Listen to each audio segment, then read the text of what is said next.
Hi, I'm Andrew Barker. These are the lockdown sonnets. This is the 6th one.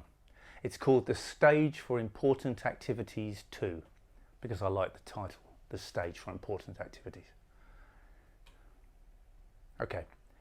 Outside the room, the scene and view inspire, but what will form anew inside a head where senses are exposed to what requires far more than feelings to get something said?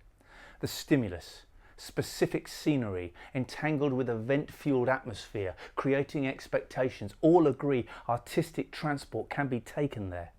We want the journeys, want to see those sights with in or for prefixes, found or made by putting brain and body in the fight for best inhaled proximity to pain.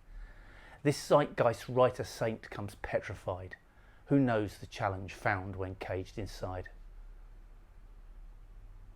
Thank you. That was the 6th of the lockdown sonnets called The Stage for Important Activities 2.